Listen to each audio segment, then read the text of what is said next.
going when you become a leader, right? And you have to be intentional to try to bring yourself back around because, as we say, if our cup is not full, we cannot pour out to other folks, right? And so, if we're not taking care of ourselves, we can't do much.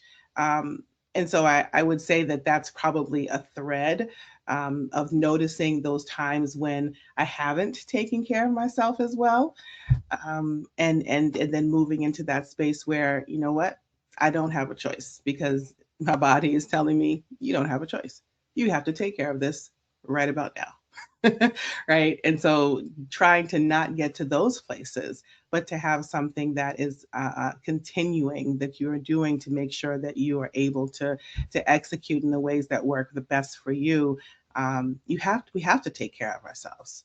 No one, it's no one else's job. No one else is going to do it. And if they attempt to, they're not going to do it very well. Right. And so I think that's probably one of them.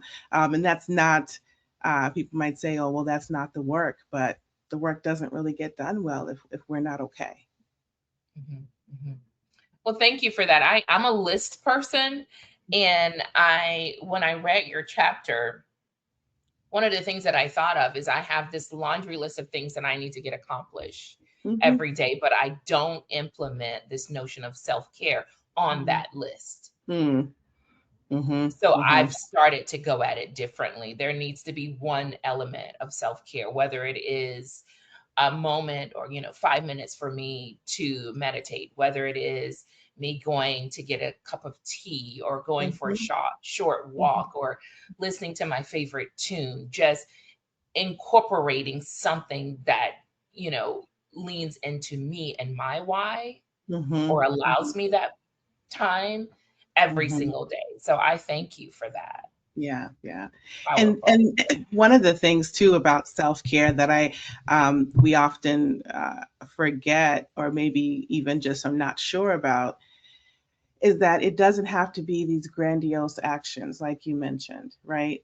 The getting a cup of tea and sitting with my book is one of the greatest things for me.